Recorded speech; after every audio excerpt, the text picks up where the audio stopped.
नमस्कार। आज हम आपके सामने एक नए विषय के साथ प्रस्तुत है। आज का हमारा विषय है सफलता के सूत्र। जैसे अभी मैंने असिस्टेंट प्रोफेसर की परीक्षा पास की है 5वीं रैंक के साथ ऑल राजस्थान में। तो इस परीक्षा को पास करने के लिए मैंने जिस प्रकार से तैयारी की उससे संबंधित कुछ मेरे सीक्रेट्स है। उन सीक्रेट्स और आपके कुछ काम की बातों पर हम चर्चा करेंगे। जैसे उसमें हमें कौन कौन से स्टेप अपनाए जिससे हमें प्रयास करते ही सफलता मिल जाए। तो पहले स्टेप पर बात करेंगे सर। सबसे पहले जब आप तैयारी शुरू करते हैं किसी भी जो आपको जिस स्तर का आपको एग्जाम देना है, मान लो किसी को असिस्टेंट प्रोफेसर बनना है, किसी को पटवारी बनना है, किसी को ग्राम सेवक या किसी को पुलिस में जाना है या अग्निवीर भी बनना है, सबके लिए उपयोगी। पहले तो अपने आप को स्तर को जान लेना कि मुझे अग्निवीर बनना है मान लो, तो शारीरिक रूप से मैं सफल उसके लिए हो सकता हूँ? क्या मेरी हाइट बराबर है? क्या मेरी सीना है वो बराबर है? क्या मैं दौड़ सकता हूँ? ये स्तर है। इस स्तर की आप पहचान कर लोगे और आप ये सुनिश्चित कर लोगे कि मुझे अग्निवीर ही बनना है या मुझे प्रोफेसर ही बनना है या मुझे आईएएस ही बनना है। पहला स्टेप होता है आपका जो स्तर को पहचान करके अपने लक्ष्य को निर्धारित कर देना। अब अगर आप लक्ष्य निर्धारित कर चुके जी, जैसे स्तर पहचान की बात जैसे हुई, तो जैसे लक्ष्य तो कई बार लोग तय कर लेते हैं कि मुझे आईएएस बनना है, लेकिन उस लक्ष्य के अनुरूप उनका वापस स्तर होता नहीं है और उतनी तैयारी वो नहीं कर पाते। सही है। आईएएस तो में मुख्य बात आती है वो लेखन कार्य आती है। लेखन कार्य, अगर किसी का लेखन कार्य अच्छा है तो वो आईएएस की कर सकता है स्तरीय पुस्तकें चुनते हुए। तो अगर किसी का लेखन अच्छा नहीं है तो सुधार भी किया जा सकता है, लेकिन अपने मन से, अपने हृदय से हमें अपने स्तर को पहचानना पड़ेगा और उसके अनुसार ही फिर हमें कड़ी मेहनत करनी पड़ेगी। मेन बात है कि स्तर को पहचानने के बाद भी अगर आपका कहता है कि मैं कर सकता हूं, तो आप कुछ भी कर सकते हो। अगर आप में जुनून, जोश है और आपका जज्बा है कि मैं करके ही रहूंगा, तो आप पक्का कर लेंगे। अगर आप में जोश जुनून नहीं है कि भाई मुझे तो यही बनना है, तो वहां तक ही जा पाओगे, उससे ज्यादा नहीं पाओगे। अगर आपका टारगेट 100 फीट का है तो 100 फीट ही आप जा पाओगे, और टारगेट 200 फीट है तो आप 200 फीट तक जा सकते हो। दूसरा है, अब बात करें तो स्तरीय पुस्तकों की पहचान। अब आप जब टारगेट निश्चित कर दिया, मान लो मुझे आईएएस बनना या रीट तैयारी करनी है, अभी हाल ही में रीट आ रही है, वरिष्ठ अध्यापक आ रही है और स्कूल लेक्चर का तो चल ही रहा है एग्जाम। अब उनके लिए आप पहला स्टेप होता है स्तर को पहचान करना। मतलब स्तर के बाद आप सिलेबस को निकालें। क्या करें? सिलेबस को निकालें। सिलेबस के अनुसार जब आपका सिलेबस निकल गया कि भाई मुझे हिंदी भी पढ़ना है, गणित भी पढ़ना है, और गणित में कहाँ तक पढ़ना है, एल्जेब्रा पढ़ना है या गणित की ट्रिग्नोमेट्री पढ़नी है, तो उनको जब सिलेबस निकालने के बाद सिलेबस का विस्तृत अध्ययन करके फिर क्या करें, आप पुस्तकों को चयन करें। पुस्तकों चयन में विशेष ध्यान ये रखना है, पुस्तकें स्तरीय होनी चाहिए। कभी कभी अपन मार्केट में जाते हैं तो सस्ती पुस्तकें देख करके अपन क्या करते हैं, उनको ले आते हैं, और वो पुस्तकें बाद में आपको बहुत ज्यादा धोखा देती। इसके लिए आप अच्छे व्यक्ति जो सफल हुए हैं या जो सफलता की राह में हैं और जो तैयारी कर रहे हैं, जो जानकार हैं, उनसे आप चर्चा जरूर करें मुझे कौन सी पुस्तक पढ़नी है। जैसे अब उदाहरण के लिए देखें तो हिंदी की बात करें तो हिंदी व्याकरण अगर हमें पढ़नी है तो हरदेव बाहरी, कामता प्रसाद गुरु, राघव प्रकाश, ये कुछ बड़े नाम हैं। इन किताबों को अगर पढ़ा जाए, इन पर अगर पूरी तरह से इनका अध्ययन किया जाए और फिर इन्हीं को आधार बना करके और जो हमारा टॉपिक है उस टॉपिक के अनुसार उससे संबंधित ऑब्जेक्टिव किए जाए। जैसे ऑब्जेक्टिव में भी हमें चयन स्तरीय पुस्तक का करना पड़ेगा। जैसे व्याकरण की बात करें तो अभी हाल ही में मैंने जैसे व्याकरण की तैयारी की तो उसमें मैंने ऑब्जेक्टिव के तौर पर KR मैया सर की पुस्तक पढ़ी थी, और उसमें उन्होंने उनका ये पैटर्न है कि एक सवाल है, उसका उत्तर, और फिर उसको उत्तर को समझाया गया है कि किस प्रकार से ये इसका आंसर इस प्रकार क्यों है।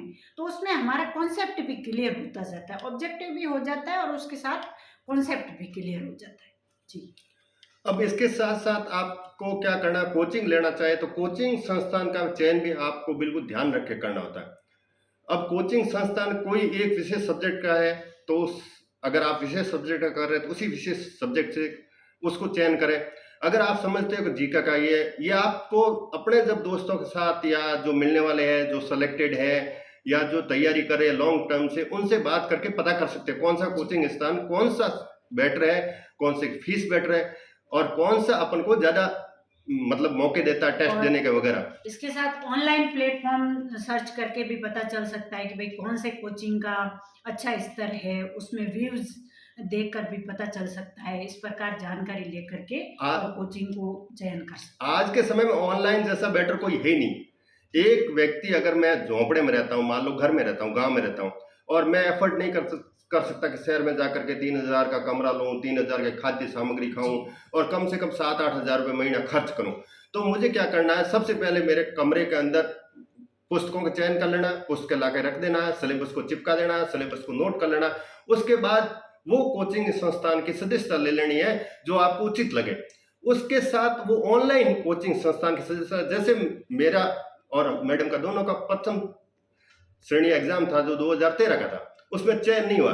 उसमें हमने जरूर ऑनलाइन ऑफलाइन कोचिंग ली थी, पर चयन नहीं हुआ। वो हमारा गलतियां रही होगी कुछ, और रही है हमारी गलतियां, और कोई जिम्मेवार नहीं, हम खुद ही जिम्मेवार हैं उनके लिए। पर तो उसने के बाद हम गांव चले गए। हम गांव जाने के बाद फिर हमने एक कमरा हमारा तो जो था उसको तय कर लिया, इसमें स्टडी करेंगे। उस कमरे में हमारा पूरा सेटअप बैठा दिया कि भाई हमको ये पुस्तकें रखनी है, इन पुस्तकों के साथ हमको अध्ययन करना है। उन अध्ययन के साथ साथ अपन को जो मोटिवेशन है, मैंने आपको कल भी बताया, सेल्फ मोटिवेशन बहुत जरूरी है। जब तक आप खुद से मोटिवेट नहीं होंगे तब तक आप कुछ भी नहीं कर। फिर हमने तैयारी शुरू की, दोनों एक साथ तैयारी की। जी, बिल्कुल। दोनों एक साथ तैयारी, तो इस पर हम बात कर सकते हैं कि समूह में तैयारी हो सकती है। अब अलग-अलग लोगों का अलग-अलग पैटर्न होता है। कुछ लोग समूह में तैयारी करना पसंद करते हैं, कुछ एकांत में रहकर पढ़ना पसंद करते हैं। तो अगर समूह में रहकर पढ़ना भी कॉम्पिटिशन के एग्ज़ाम के हिसाब से अच्छा है, क्योंकि जो कॉन्सेप्ट हमारा क्लियर है, उस पर हम अगर चर्चा कर लेते हैं तो वो कॉन्सेप्ट और ज़्यादा मजबूत हो जाता है। जैसे अभी राजस्थान जीके हम पढ़ रहे थे, तो राजस्थान जीके के टॉपिक्स हम अलग-अलग पढ़ लेते, फिर दोनों आपस में मिल बैठ करके उन पर चर्चा करते और ऑब्जेक्टिव्स ज़्यादा से ज़्यादा साथ बैठ करके हल करते। और दूसरी बात ये है कि तैयारी के समय कई बार हम ये सोचते हैं कि मेरे घर का माहौल अनुकूल नहीं है, मेरे लिए पूरी अच्छे से लाइट और ये व्यवस्थाएँ नहीं है, और मेरे लिए परिस्थितियाँ अनुकूल नहीं है। इस प्रकार की बातें हम करते हैं तो हमारे अंदर एक नेगेटिविटी आती है।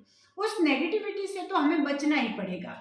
जैसे किसी ने कहा है कि कब तक इल्ज़ाम देते जाओगे तकदीरों को? ऐसी मेहनत करो कि हालात बदल जाए। ऐसी मेहनत करनी है कि हालात बदल जाए। ये हमें खुद ही करना पड़ेगा, कोई और नहीं कर सकेगा हमारे लिए।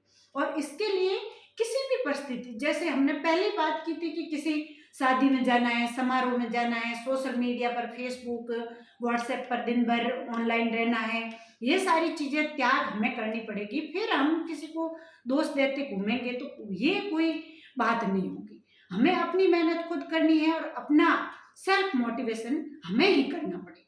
जी, जब आप सफलता मिलती है तो सफलता के लिए आप अपने पेरेंट्स को जिम्मेदार देते हो कि पेरेंट्स या गुरुजन, वो जिम्मेदारी ये कि आप बाहर ही दे रहे हो, पर तुम खुद की खुशी है वो ही मेन है कि भाई मेरी मेहनत है और मैंने ही सफलता प्राप्त की। इसी प्रकार असफलता को जिम्मेवार खुद को मानो। जी, असफलता को जब तक आप अपने आप को जिम्मेदार नहीं मानोगे तब तक उस हालात से आप निकल नहीं सकते 100%। असफलता ही नहीं, तैयारी, हाँ, जो हम तैयारी कर रहे हैं उस स्तर को भी हमें खुद को ही जिम्मेदार रखना है कि मुझे नियंत्रण करना है मेरे ऊपर, कि मुझे ये तैयारी इस सही। प्रकार से करनी है। जब आप इसके साथ साथ आपको एक और काम करना है कि आप तैयारी शुरू कर देते हैं, उसके साथ आप पुस्तकें पढ़ते हैं। पुस्तकों के साथ साथ आपको नियमित रूप से ऑब्जेक्टिव टेस्ट देने हैं। जी, ऑब्जेक्टिव टेस्ट अधिकतर आपको सप्ताह में एक ऑनलाइन ले सकते हो, या आप ज़्यादा भी ऑनलाइन ले सकते हो, पर जो लास्ट टेस्ट होता है जो अंतिम 2 महीने में आता है, साप्ताहिक वाला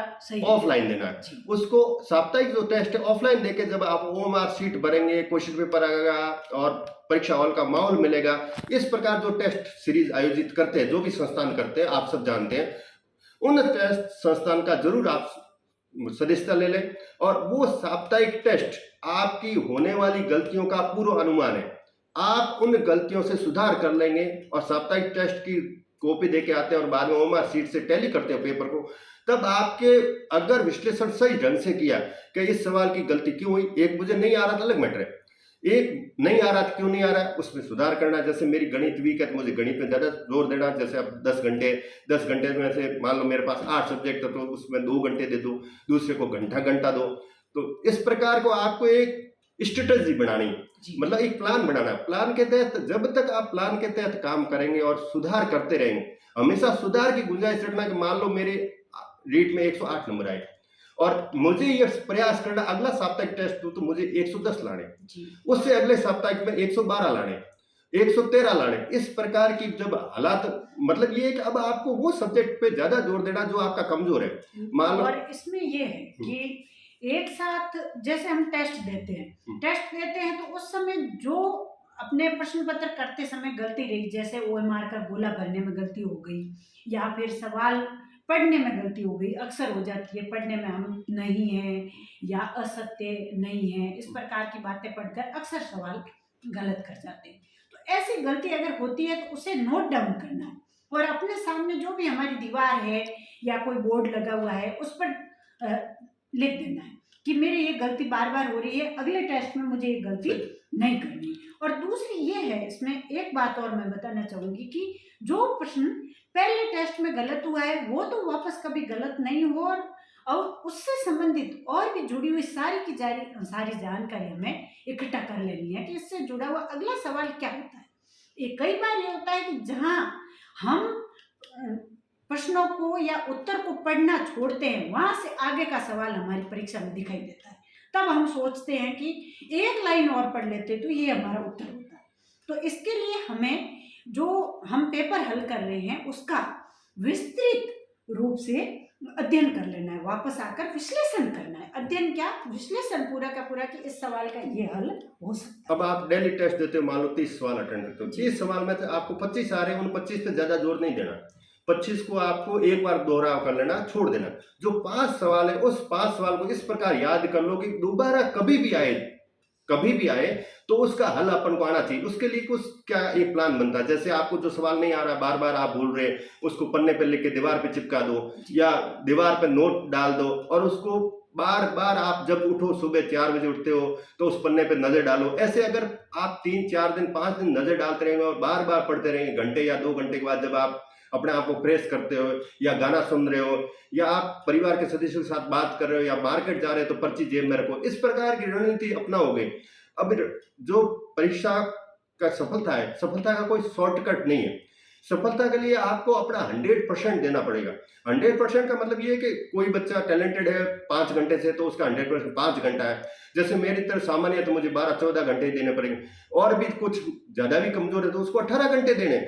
मेरे एक साथी किशोर जी जिनका 10वीं रैंक से सिलेक्शन हुआ, उनका मैं उदाहरण देना जरूर चाहूँगा। अब वो बंदा रात को 12 बजे सोता था और 3 बजे उठता था, 12 से 3 घंटे सोता था और 3 बजे से लेकर के रात को 12 बजे तक उसका प्लान, जैसे हम स्कूल साथ जाते थे तो वो हमेशा अपने आईपैड जो कानों में डाले रखता है और आते समय मोटरसाइकिल चल रही है तो भी उन क्वेश्चन को पढ़ रहा है, सुन रहा है। जी, कोचिंग उनका जुनून था कि मुझे ये असिस्टेंट प्रोफेसर की जो पोस्ट है वो हासिल करनी है।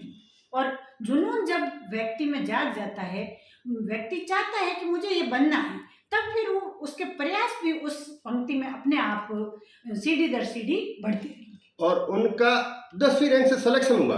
अब मुझे लगता है कि मैं भी अगर बस में जाते समय या आते समय उतना ही समय उपयोग करता तो जो 4-5 नंबर से मैं चुका हूँ वो बाकायदा नहीं चुकता और मेरा सिलेक्शन पक्का था।